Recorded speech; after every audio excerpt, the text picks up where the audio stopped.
हरियाणा पंचायत चुनाव, लोकसभा और विधानसभा चुनाव को अनिश्चितकाल के लिए स्थगित कर दिया गया है। देखिए पूरी खबर और हमारे चैनल को सब्सक्राइब कीजिए और वीडियो को पूरा देखिए ताकि आपको पता चल सके कि क्या कारण रहा है अनिश्चितकाल के लिए चुनाव स्थगित करने का। और ये तीनों ही चुनाव स्थगित कर दिए गए हैं अभी, पंचायत चुनाव और इसके अलावा विधायक का और लोकसभा के तीनों चुनाव को फिलहाल के लिए अनिश्चितकाल के लिए स्थगित कर दिया गया है। और ये नई खबर निकलकर आज सामने आ रही है। तो ऐसी ही नई अपडेट्स के लिए हमारे चैनल को सब्सक्राइब जरूर कीजिएगा और लाइक और दूसरों के साथ शेयर जरूर कीजिए। चुनाव आयोग ने कालका सीट बताई रिक्त, कानूनी सलाह में अटकी प्रदीप चौधरी की सदस्यता बहाली। अभी ये जो दो सीटें हैं जो उपचुनाव होने हैं, ये इनके कारण भी पंचायत चुनाव बहुत लेट हो जाएंगे, क्योंकि सरकार ने अभी थोड़े दिन पहले ही निश्चित किया था और थोड़े दिन पहले ही बताया था कि जब उपचुनाव हो जाएंगे, जो दो सीटें खाली हैं हरियाणा में, उनके उपचुनाव होने के बाद ही हरियाणा पंचायत चुनाव किए जाएंगे। तो ये उपचुनाव को भी अनिश्चितकाल के लिए स्थगित कर दिया गया है। तो इसका मतलब यह है कि हरियाणा पंचायत चुनाव भी अनिश्चितकाल के लिए स्थगित कर दिए गए हैं। और इसके लिए थोड़े दिन पहले भी न्यूज़पेपर में आया था कि फिलहाल पंचायती राज संस्थाओं के चुनाव टालने की सिफारिश कर रही है सरकार।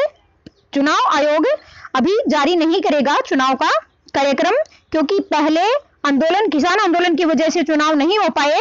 बहुत लंबा चल रहा है किसान आंदोलन, नवंबर में शुरू हुआ था और अभी तक खत्म होने का नाम नहीं ले रहा। इतना ज्यादा कोरोना बढ़ने के बावजूद भी ये किसान आंदोलन खत्म नहीं हुआ है। और अब महामारी की वजह से किसान आंदोलन और महामारी दोनों की वजह से ही चुनाव में बहुत लेट हो जाएंगे।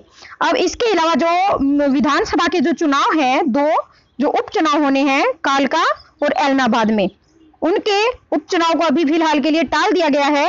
और वो उपचुनाव टलने के साथ साथ ही पंचायत चुनाव भी टल गए हैं।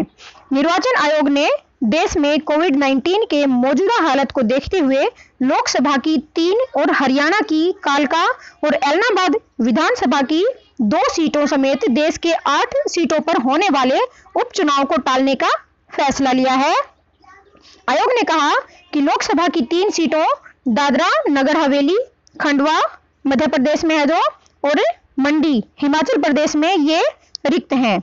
और इसके साथ साथ विधानसभा की वल्लभनगर राजस्थान में, सिंगड़ी कर्नाटक में, राजबाला और मावरिन क्वेन ये मेघालय में है, फतेहपुर हिमाचल प्रदेश में है और बड़वेल आंध्र प्रदेश में है।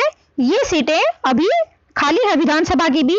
और इसके अलावा हरियाणा की भी 2 सीटें हैं, कालका और एलनाबाद। इनके उपचुनाव अभी हो जाने चाहिए थे, पर कोरोना की वजह से ये उपचुनाव भी नहीं हो पा रहे हैं। और इसके कारण अभी एक नया मोड़ भी उपचुनाव के अंदर निकलकर सामने आया है कि जो एक सीट किस लिए खाली हुई थी, दोनों सीटें खाली हुई हैं। और दोनों सीटों में से क्या कारण है इन सीटों के खाली होने के, ये देखिए।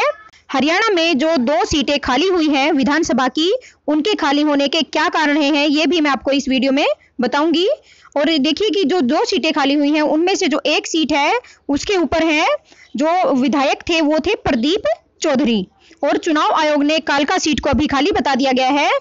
कानूनी सलाह में अटका प्रदीप चौधरी की सदस्यता बहाली का मुद्दा। कालका से निवर्तमान विधायक प्रदीप चौधरी की बहाली कानूनी राय के कारण अटक गई है, तब तक यह सीट खाली मानी जाएगी। हरियाणा विधानसभा सचिवालय की ओर से प्रदीप चौधरी के मामले में हिमाचल हाईकोर्ट द्वारा उनकी कन्विक्शन पर स्टे दिए जाने के फैसले पर एडवोकेट जनरल से कानूनी सलाह मांगी हुई है। जब तक वहां से कानूनी सलाह नहीं आती, तब तक विधानसभा की ओर से आयोग को बहाली की सूचना नहीं दी जा सकती। जनवरी में प्रदीप चौधरी को निचली अदालत द्वारा एक मामले में 3 साल की सजा सुनाए जाने पर विधानसभा ने 30 जनवरी को उनकी सदस्यता खत्म करते हुए सीट को खाली मानते हुए चुनाव आयोग को सूचना दे दी थी, जिसके बाद से ही चुनाव आयोग भी इस सीट को खाली मान रहा है। एक दिन पहले चुनाव आयोग की ओर से जारी किए गए बयान में देश की 3 लोकसभा सीटों पर विभिन्न राज्यों की 8 सीटों के उपचुनाव को कोरोना संक्रमण की मौजूदा लहर के चलते अनिश्चितकाल के लिए स्थगित कर दिया है। जी हाँ, ये सीटें भी स्थगित कर दी गई हैं अभी, और इसके साथ साथ जो पंचायत चुनाव होने हैं हरियाणा में वो भी स्थगित ही समझो, क्योंकि पहले से ही निर्देश दिए जा चुके हैं कि जो पंचायत चुनाव होने हैं वो उपचुनाव के बाद करवाए जाएंगे सरकार के द्वारा, और इसीलिए पंचायत चुनाव भी अनिश्चितकाल के लिए स्थगित हो गए हैं। उनमें प्रदेश की एलनाबाद सीट के साथ कालका सीट का भी उल्लेख किया गया है। प्रदेश में जिन सीटों को खाली बताया है उनमें कालका के साथ एलनाबाद की सीट भी है। और ये एलनाबाद की सीट क्यों खाली हुई, क्योंकि वहां के जो विधायक हैं अभय चौटाला जी, उन्होंने किसान आंदोलन के चलते, किसानों को सपोर्ट करने के चलते, किसानों की सपोर्ट में 27 जनवरी को इस्तीफा दे दिया था, और इस वजह से ये सीट खाली हो गई थी। ये थी पंचायत चुनाव से जुड़ी हुई और विधानसभा और लोकसभा चुनाव से जुड़ी हुई नई बातें, नई अपडेट्स, नई खबर। और ऐसे ही खबरों के लिए हमारे चैनल को सब्सक्राइब कीजिए और लाइक और शेयर जरूर कीजिए। और आप हमारी वीडियो को इतना पसंद करते हैं इसके लिए और वीडियो को पूरा देखने के लिए आपका बहुत बहुत धन्यवाद।